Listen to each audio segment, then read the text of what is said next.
السلام علیکم ورحمۃ اللہ وبرکاتہ۔ میں ہوں آپ کا دوست، آپ کا بھائی یاسر ملوک۔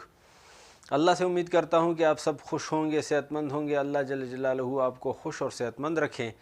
اللہ جل جلالہ آپ کی ساری شرعی حاجات اور جائز خواہشات کو اپنے غیب کے خزانہ سے پورا فرمائے، اور اللہ جل جلالہ آپ کو دنیا اور آخرت میں عافیت اور چین اور راحت سکون نصیب فرمائے، اور اللہ جل جلالہ آپ سب کو ہر قسم کی پریشانیوں سے، سختیوں سے اپنے حفظ و امان میں رکھیں۔ میرے بھائیو، اللہ جل جلالہ نے میری آپ کی اور قیامت تک آنے والے ہر انسان کی دنیا اور آخرت کی پوری کامیابی صرف اور صرف دین میں رکھی ہے، اور دین زندگیوں میں آئے گا حضور پاک صلی اللہ علیہ وسلم والی مبارک محنت سے۔ اور وہ مبارک محنت اللہ جل جلالہ نے میری آپ کی اور جتنے مسلمان ہیں دنیا میں ان سب کی ذمہ داری لگائی ہے کہ جس نے بھی کلمہ پڑھا ہے لا الہ الا اللہ محمد الرسول اللہ، وہ خود بھی دین کو سیکھے گا، اس پر عمل کرے گا، اور جتنے دنیا کے انسان ہیں ان سب تک اس کو پہنچانا اس کی ذمہ داری ہے۔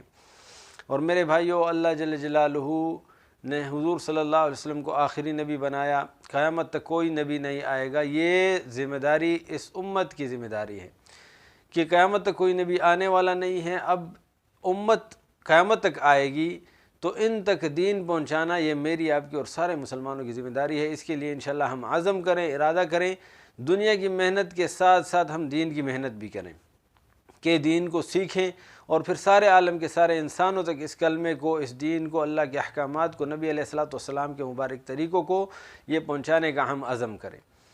تو میرے بھائیو، آج ہماری حدیث ہے فضائل رمضان کی تیسری حدیث۔ تو چلیں حدیث شروع کرتے ہیں۔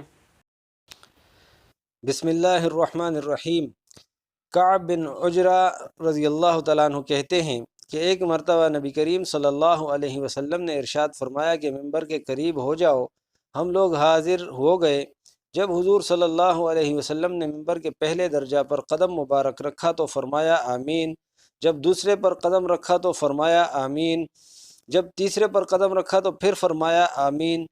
جب آپ صلی اللہ علیہ وسلم خطبہ سے فارغ ہو کر نیچے اترے تو ہم نے عرض کیا کہ ہم نے آج آپ سے ممبر پر چڑھتے ہوئے ایسی بات سنی جو پہلے کبھی نہیں سنی۔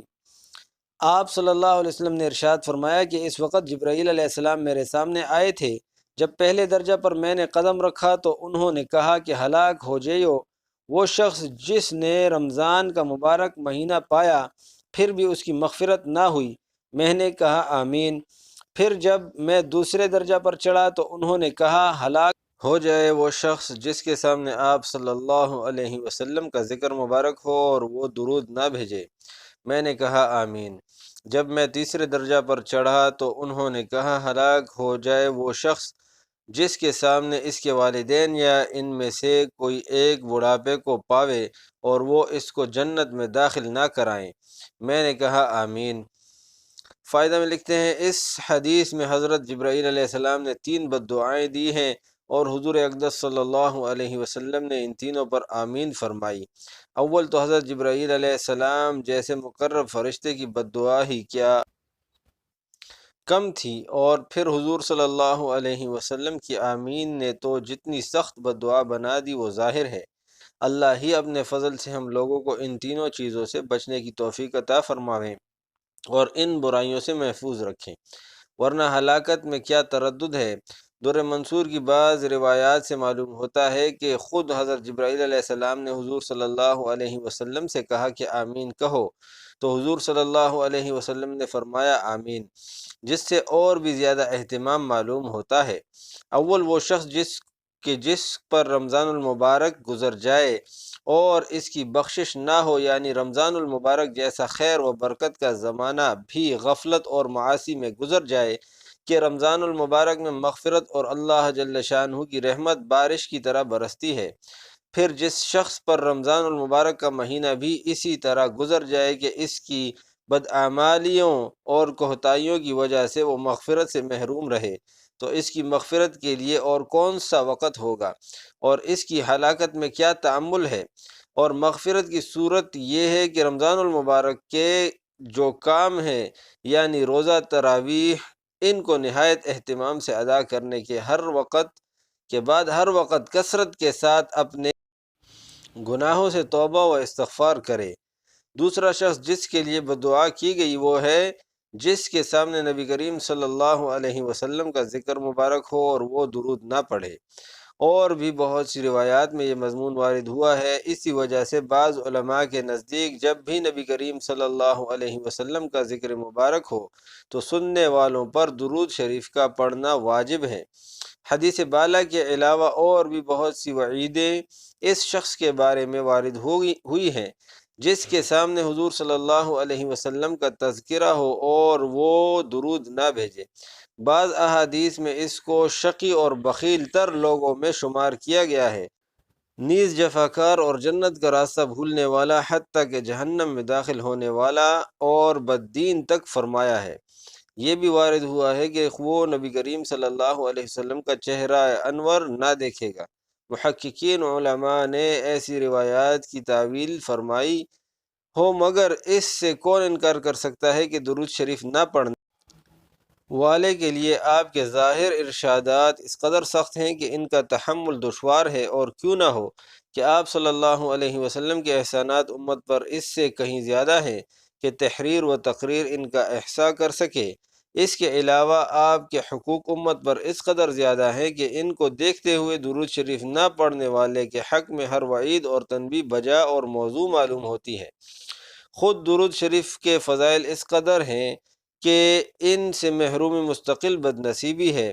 اس سے بڑھ کر کیا فضیلت ہوگی کہ جو شخص نبی کریم صلی اللہ علیہ وسلم پر ایک مرتبہ درود بھیجے، حق تعالی شانہ اس پر 10 رحمت فرماتے ہیں۔ نیز ملائکہ کا اس کے لیے دعا کرنا، گناہوں کا معاف ہونا، درجات کا بلند ہونا، احد پہاڑ کے برابر ثواب کا ملنا، شفاعت کا اس کے لیے واجب ہونا وغیرہ وغیرہ امور مزید برآں۔ نیز اللہ جل شانہ کی رضا، اس کی رحمت، اس کے غصہ سے امان، قیامت کے ہول سے نجات، مرنے سے قبل جنت میں اپنے ٹھکانہ کا دیکھ لینا وغیرہ بہت سے وعدے درود شریف کی خاص مقدار پر مقرر فرمائے گئے ہیں۔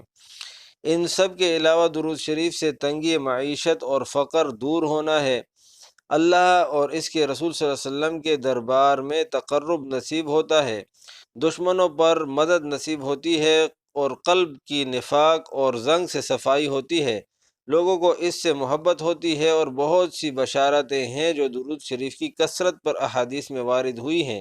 فقہا نے اس کی تصریح کی ہے کہ ایک مرتبہ عمر بھر میں درود شریف کا پڑھنا عملاً فرض ہے، اور اس پر علماء مذہب کا اتفاق ہے۔ البتہ اس میں اختلاف ہے کہ جب نبی کریم صلی اللہ علیہ وسلم کا ذکر مبارک ہو تو ہر مرتبہ درود شریف کا پڑھنا واجب ہے یا نہیں۔ بعض علماء کے نزدیک ہر مرتبہ درود کا پڑھنا واجب ہے اور دوسرے بعض کے نزدیک مستحب۔ تیسرے وہ شخص کہ جس کے بوڑھے والدین میں سے دونوں یا ایک موجود ہو اور وہ ان کی اس قدر خدمت نہ کرے کہ جس کی وجہ سے جنت کا مستحق ہو جائے۔ والدین کے حقوق کی بھی بہت سی احادیث میں تاکید آئی ہے۔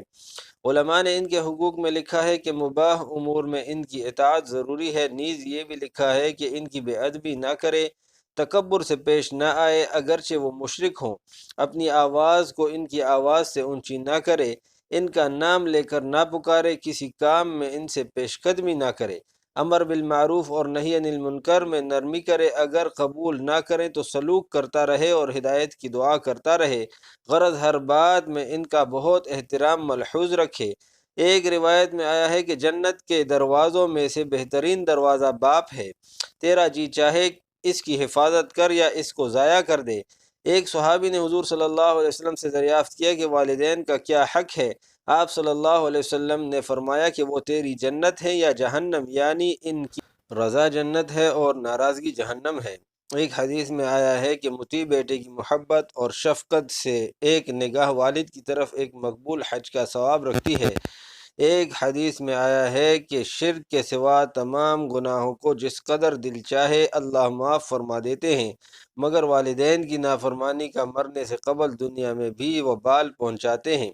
ایک صحابی نے عرض کیا کہ میں جہاد میں جانے کا ارادہ کرتا ہوں۔ حضور صلی اللہ علیہ وسلم نے دریافت فرمایا کہ تیری ماں بھی زندہ ہے؟ انہوں نے عرض کیا کہ ہاں۔ حضور صلی اللہ علیہ وسلم نے فرمایا کہ ان کی خدمت کر کہ ان کے قدموں کے نیچے تیرے لیے جنت ہے۔ ایک حدیث میں آیا ہے کہ اللہ کی رضا باپ کی رضا میں ہے اور اللہ کی ناراضگی باپ کی ناراضگی میں ہے۔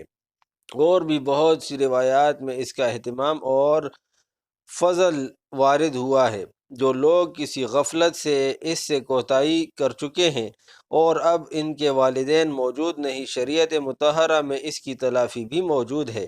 ایک حدیث میں ارشاد ہے کہ جس کے والدین اس حالت میں مر گئے ہوں کہ وہ ان کی نافرمانی کرتا ہو تو ان کے لیے کثرت سے دعا اور استغفار کرنے سے مطیع شمار ہو جاتا ہے۔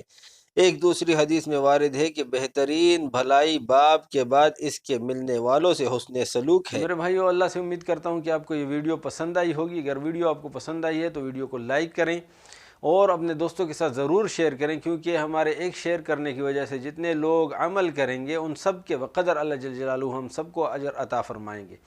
حدیث شریف کا مفہوم ہے کہ نیکی کو پھیلانے والا ایسا ہی ہے جیسے نیکی کرنے والا۔ اور میرے بھائیوں، کومنٹ میں اپنی رائے کا اظہار ضرور کریں تاکہ میری حوصلہ افزائی ہو سکے، تاکہ میں اس غلطی کو سدھار سکوں۔ تو میرے بھائیوں، آپ سب سے اب اجازت چاہتا ہوں۔ انشاءاللہ کل ایک نئی حدیث کے ساتھ آپ کے ساتھ ملاقات ہوگی۔ اللہ جل جلالہ سے دعا ہے کہ اللہ جل جلالہ مجھے بھی اور سارے مسلمانوں کو نبی علیہ السلام کے مبارک ارشادات پر عمل کرنے کی توفیق عطا فرمائے۔ السلام علیکم ورحمۃ اللہ وبرکاتہ۔ السلام علیکم۔ سب دوستوں سے گزارش ہے کہ میرے یوٹیوب چینل کو سبسکرائب کریں اور بیل آئیکن کو پریس کریں تاکہ ہر آنے والی ویڈیو آپ تک آسانی سے پہنچ سکے، اور لائک کریں اور شیئر کریں اور اپنی رائے کا اظہار کمنٹ سیکشن میں کریں۔ جزاک اللہ۔